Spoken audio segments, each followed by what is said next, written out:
What's good, YouTube? It's your boy Fly Zero. You just call me Zero.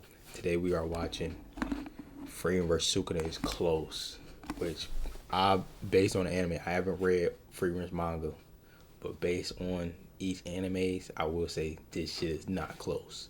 Sukuna wipes the fucking floor of Frieren, and I only say that because I just saw Frieren struggle against something. It was like a demon in the forest who seemed like 100 times weaker than Maki, and you know what I'm saying. Like Sukuna could have took that out with a domain, a Fuga, anything. So I'm gonna say this fight is not close. And mind you, this version of Sukuna isn't even like his full potential, like at all. Final form Sukuna, if you read manga, shits on anything. So except Goku. Of Curses, Ryomen Sukuna and Frieren the Slayer. Two immensely powerful ancient beings of legend who the contemporary world struggles to stack up against. These two have crossed paths in a surprising number of memes and even a fan animation, but who would actually come out on top if they somehow came to blows? In this video, we'll cover two scenarios. The first is that Sukuna in his true form and Frieren at the current height of her power meet somewhere way back when in the Heian era and for whatever reason decide to fight to the death. Neither one knows anything about the other, they're going in completely blind. Wait, he is picking full... Has he lost his fucking tits? No point even a video.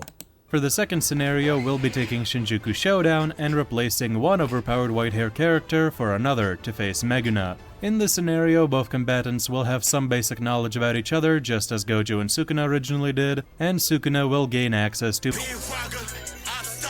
and the 10 shadows. And with the setup out of the way, let's jump straight into the battle. I'm pausing. I'm get paused. So, in what world is Frieren adapting to that? I've watched every episode of Frieren so far. She has not fought anything on Maharaga, Sukuna. I don't even think she can beat y'all remember that third curse that was with Sukuna when he was formed with Megumi, and it was like it was a cursed spirit. It was Maharaga, Sukuna, and it was another spirit. I don't even think she can beat him. Now and this ain't even no disrespect to Frieren, because Frieren is the way better show. But I got Sukuna in like 4, maybe 5. Frieren scaling is actually really straightforward for the most part, so we'll get the more complicated character out of the way first. Ryomen Sukuna exceeds mere sorcery and enters into the realm of a natural disaster within JJK's world. Glazed by the author nearly as much as Yujiro, which is saying a lot, the King of Curses should certainly scale to or above most, if not all of the feats of strength and speed within the series. The problem is, Jujutsu Kaisen is a bit of a convoluted mess when it comes to power scaling. Take their speed for example. Early series Maki can catch bullets point blank, which would put her at multiple times the speed of sound, but Naoya and Nobito are treated as the fastest sorcerers of the modern era for surpassing subsonic speeds, and a way faster awakened Maki gets outdone by Mach 3 Curse Naoya. Piercing blood and especially fast attack by the standards of the majority of the cast is directly stated to be impressive for barely surpassing the speed of sound, and Maki catching a bullet was directly called out as perhaps being too much by either Gege himself or his editor. I've heard both versions and I'm not sure which one is correct. However, on the other hand, we have Kashimo generating lightning and multiple characters reacting to it on some level, we have Toji straight up receiving lightning in slow motion in the anime, Kenjaku escaping the event horizon of a black hole, which would require him to at least move faster than light itself, since even light cannot escape the immense gravity of a black hole, directly referenced in the manga itself by the way, and Kashimo in his final form utilizes electromagnetic waves, which travel at nearly the speed of light, and Sukuna dodges it. It could be aim dodging, but it's still nonetheless a very impressive feat. And very light spoilers for JJK Modulo, in the recent chapters a character named Abora uses light-based attacks. Although at the same time, the most recent chapter from just a couple days ago seems to imply that nobody in the past has danced at sub-light speed before, as that kind of thing is quote-unquote unexplored by humanity. So that kinda does confirm that nobody has fought at even sub-light speed before, calling the light speed stuff even more into question. So in the end, what you're left with... I don't care nobody. That's just Gege's trash writing. There's either Mach speeds, above lightning speeds, or straight up light speed for the King of Curses. And you kind of have to take your pick. Entire wars have been waged over this, witch hunts carried out, assassinations, war crimes, this fandom has seen it all. As for attack potency and durability, there's also a pretty wide range here as well.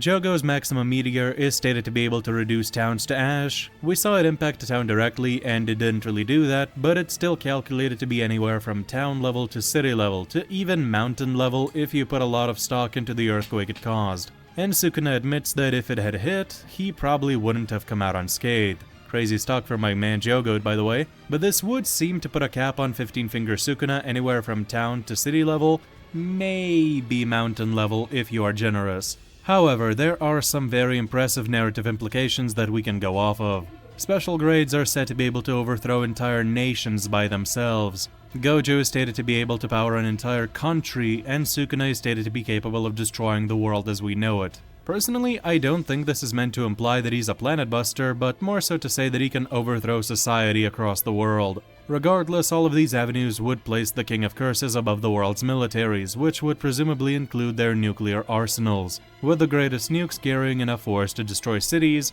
and theoretically perhaps mountains if you count the original design of the Tsar Bomba before it was reduced for tests, because it was too powerful and would have resulted in too much damage. Side note, I never knew bombs could have aura, but my goodness, it needed to be nerfed because it was too strong. It's literally an OP anime character in real life. Then we have Gojo being unsealed, producing an earthquake that some have speculated to require mountain to potentially island levels of force. This would be supported by Dagon generating an entire island with a surrounding body of water in his domain, and Jogo creating a mountain in his domain as well, if you want to use domains as a way to scale physical stats of characters. And of course, Yuki's black hole, stated to be capable of destroying the entire world. Many people have gone into why Sukuna probably doesn't scale to such levels of raw power, as it's a technique exclusive thing, but I thought I'd mention it just to cover all grounds. Now, all of these avenues are crazy impressive, especially for a more down-to-earth series like Jujutsu Kaisen. However, do we actually ever see such levels of power outside of statements, on panel? Well, aside from earthquake feats, the scale of the series is not that impressive. As already said, Jogo's maximum meteor has been estimated to carry enough force to destroy towns or perhaps cities. Gojo's hollow purple in Shinjuku has calculated anywhere from large town to city level, and Sukuna's fire arrow has been calced to small city level. Still very impressive, but nowhere near the mountain to island level higher ends. So what the fuck? I'm thinking about it right now, like, imagine I'm just sitting still, I'm going in. Like, I get blown to smithereens, I turn into a ghost or a spectator. And I start flying around, looking around, and I see the whole fucking town. Just dig down, like there's nothing there. That's very impressive. Shit, if I had powers like that, man.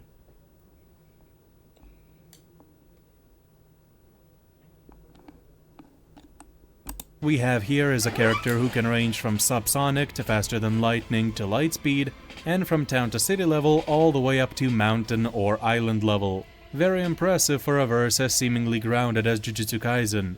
And that is the power of the King of Curses. We'll discuss techniques and abilities later in the fight section, so for now, let's see if Frieren has the raw physical attributes required to survive against this kind of monster. Okay, I'm glad he's showing all that at the end, because then I know I can probably skip that in his fucking video. But with all that being said, even though clearly some stuff was dumbed down to make it a fight, I still... Even with all that being said, I still haven't seen anything from Frieren's show that combats with that. Like, she has not blown up a single island, bro. We seen her fight on an island. Or, like, in a tournament with other mages. Shoot, she was giving her all to fight her other self. And they were in a underground, right? They were in the cave. Ain't shit getting blown up. Like, bruh. That maybe I need to rewatch the fight, but I don't remember. She ain't. If he barely island level, her ass not island level. I'll tell you that right now. Said before, Frieren is very straightforward in comparison to Sukuna. Just like the King of Curses, she is the pinnacle of the world outside of like one single other character, so any feat performed in the series, the elf should scale above. With that being said, Stark slams a dragon into the ground at high speeds, and moving something that heavy that quickly would require enough force to destroy large buildings. Frieren can casually produce building to city block level environmental damage with their basic attack magic while holding back to not kill her opponent. Denken creates a firestorm tornado which has been calculated to town level. Lavina freezes an entire lake which would require large town levels of energy. And Richter raises an enormous chunk of earth in seconds, which is a city level feat in terms of the kinetic energy required to do this. All of this Frieren outclasses multiple times over since Denken is implied to be above Richter and Frieren treats the old mage like a light morning exercise. But for Frieren's most impressive feat of power, I have to get into manga spoilers for a second. So skip to this timestamp if you absolutely do not want to hear it, but it's pretty light, I promise. In the manga, Frieren and one other character respectively take a vast amount of area and transmute it all into gold, and then transmute it back from gold into its original composition. Transmuting that much mass has been estimated to require mountain levels of energy, and Frieren does this while fighting a high-level opponent that actually gives her trouble, already injured and somewhat exhausted from the fight, and she still has enough energy to do that.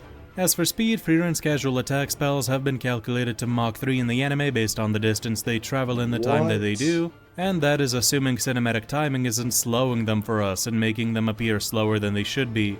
And there are various feats in the manga that also range from subsonic to around Mach 10, all done pretty casually. But the more impressive end for Frieren is appear slower than they should be, and there are various Fern has a hypersonic attack?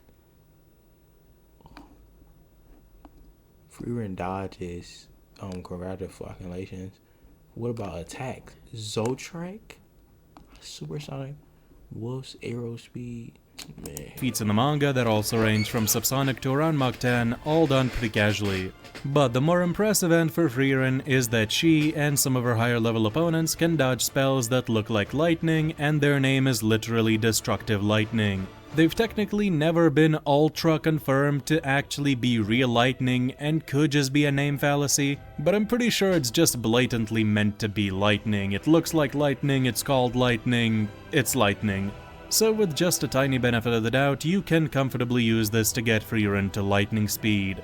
The last thing I'll briefly discuss is the black hole. In the anime, Frieren creates something that looks suspiciously like a black hole, and if you want to equate it to the actual celestial phenomenon, then same as JJK, her speed should be faster than light to be able to perceive it and destroy it before it sucks everything in, and she'd have to have insane power. Realistically though, I don't think this is a real black hole personally. So in I take back everything I said. In the end, what you have is a character who scales to city level while suppressed and mountain level at the highest she's displayed, but even then it was not under ideal conditions to say the least, so Frieren likely hasn't truly displayed her limit yet. With the stats established, how would this fight realistically go? Taking the lower ends for Jujutsu Kaisen, Sukuna would get What you mean? In the manga she ain't fighting nobody push her all the way to her limits? That mean the anime must not be too far from the manga. Ain't no way. Absolutely curb stomped when it comes to sheer power and speed, unless you established the highest she's displayed, but even then it was not under ideal conditions to say the least, so Frieren likely hasn't truly displayed her limit yet. With the stats established, how would this fight realistically go? Taking the lower ends for Jujutsu Kaisen, Sukuna would get absolutely curb stomped when it comes to sheer power and speed, unless you disregard Frieren's lightning speed meta, at which point it becomes a closer fight, with Sukuna being able to match characters like Denken and Richter in sheer power, and likely being around a similar speed or slightly faster than Frieren based on their respective Mach scaling. Frieren would still hold the enormous edge in power though. And on the high end, Sukuna would absolutely roll through Frieren. The mage actually has power pretty close to the King of Curses, but the speed gap would be what kills her, as she would just get blitzed if you accept Lightspeed JJK as valid. If you do not, however, and rely solely on the faster than lightning scaling, then Frieren should actually have comparable speed to Sukuna, perhaps slightly slower, and she'd have similar but slightly inferior raw power output as well. But what about these characters' abilities and skill sets? How do they compare? Well, both are immensely old, skilled, and knowledgeable on their world's magic systems, and have advantages and disadvantages over each other. The key factor here will be whether we equalize the power systems or not. If we do not equate cursed energy to mana, Frieren is very susceptible to getting cleaved and dismantled, since she couldn't see or sense the slashes. However, if we assume cursed energy is roughly equivalent to mana, then she should be able to clearly sense it, as her sensory abilities are very adept, and in this scenario she would be able to dodge, block, or counter the slashes. Frieren's advantages include being able to fly freely through the air without any assistance. Meanwhile, as far as I'm aware, Sukuna can't just straight up fly without utilizing some of the 10 shadows, or I guess he could make some binding vow, he is a merchant of those after all. But assuming he doesn't, this gives Frieren a pretty big mobility advantage, and Sukuna would have to worry about attacks from all directions, as well as perhaps have a hard time reaching her if she goes far enough. The sheer quantity of Frieren's basic attack magic blast could also prove to be overwhelming. The scale and number of those things can get crazy, attacking from all directions. She has barriers to help block Sukuna's attacks, teleportation like magic which allows her to move at great speeds for an instant to get close, get away, or simply cut an angle. She has magic that acts like telepathy, allowing her to manipulate the environment to an extent, and also create a stone golem to fight alongside her. And Frieren also doesn't need her staff to use certain types of magic. She can literally glare at somebody and send them flying, and in general, Frieren has a wide arsenal of various elemental attacks and other spells. Sukuna, on the other hand, has less abilities, but each will be vital. Starting with a fire arrow, which is a gigantic explosion of flames that vaporizes all it engulfs.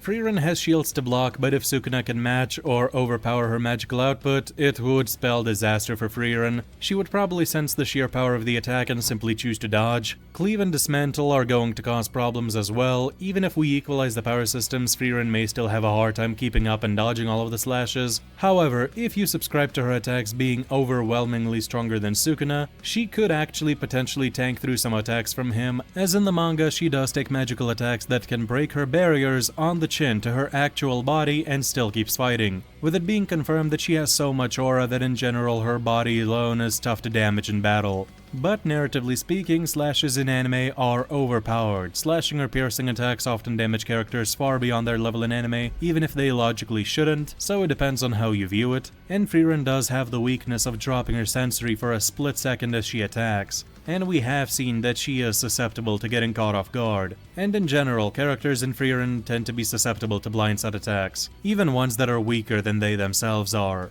And finally, Sukuna's ace in the hole will be domain expansion. This is GG if it hits, straight up. The slashes land instantly, can't be blocked. Frieren wouldn't have knowledge on how domain expansion works beforehand, and even if she did, escaping the 200-meter range would be tough while getting constantly attacked, even for her. If we in JJK manga, he spammed that shit like 5 times against a dude who I personally think can slam both of them, bro. Like, yes.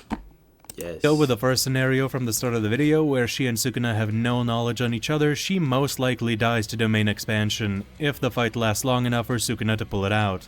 In the second scenario, where they know the basics of each other's movesets, Frieren likely would estimate that he would use his domain, and the moment he does use it, try to teleport out, but she still might sustain some serious damage before she escapes. If we take the second scenario, then Sukuna would also have Maharaga, but the stipulations of that scenario say Frieren would have basic knowledge of the Shikigami, and could probably one-shot Big Raga before he has time to adapt. Even if Sukuna has already tanked for Maharaga in the fight and had him adapt to some of Frieren's spells, just like he did in the battle with Gojo, Frieren's arsenal is just so vast that I think she would still be able to quickly get rid of Maharaga before he becomes a problem with a new spell that she hasn't used yet.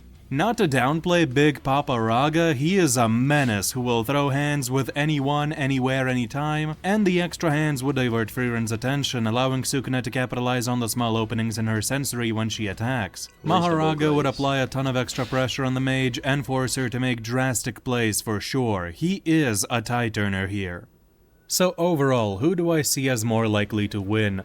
On the lower ends of these characters scaling, I think Frieren's got this the vast majority of the time. She's just much faster and stronger to the point that by the time Sukuna realizes he needs to resort to domain expansion, he'd already be cooked. On the highest ends of their scaling, however, I see Sukuna as much faster and substantially stronger to the point that he just does win nearly instantly with the light speed stuff. And on a more middle end, where they both have pretty comparable combat speed and attack potency, this is where their skill sets will matter greatly. Sukuna definitely has the means to kill Frieren, and if he ever decides to use his domain, at the very least he'll deal enough damage to have a substantial edge for the rest of the fight, or he'll just straight up win. However, Frieren has a much bigger arsenal and a lot of counters and advantages over Sukuna. I see her as the overall superior combatant, but the outcome of the fight depends highly on if she can finish Sukuna before the King of Curses decides to use his domain.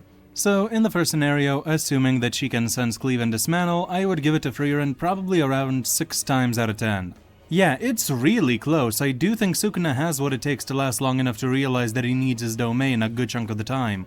But still, overall, I am leaning towards Frieren to take the win. And in the second scenario, where both combatants have knowledge on each other, aka Frieren has knowledge on Sukuna's domain, but Sukuna gains the 10 shadows in exchange, again, it's super close. Sukuna gets nerfed because Frieren would more than likely escape his domain most of the time in advance, but Maharaga is a major issue for the mage and would complicate the battle, not to mention the other Shikigami. This one is genuinely a coin flip, but I would still probably lean slightly towards Frieren, especially since Frieren herself is also very prone to adaptation mid-battle. She not only analyzes and discerns counters to enemy spells, but can also actively copy simpler ones, and the whole shtick of Sukuna's attacks is that they are simple but deadly, so there could be a scenario where Frieren just goes, This mana is fire. I understand it now, and then starts cleaving Sukuna instead. But let me know what you think down in the comments below. What did I... Let me check the comments. Because it's probably going to be some people in here talking about, no, they're saying this fight is close. My Frieren mommy. Well, let me see. Frieren after surviving no pain, understand on domain expansion, flower field, so should get the fuck out of here. Prosecutors when they see a baseball player hate a baseball. They have 100 miles per hour speed feet. You see bullets, Usain Bolt. Bruh. Sukuna. The anti-ill spill haven't used his hide here for your next I spill that I found in the library years ago. Bro, right, so it's just, this is actually a good topic. Yeah, because they both be on some bullshit. So it's the same type of spell as my spell.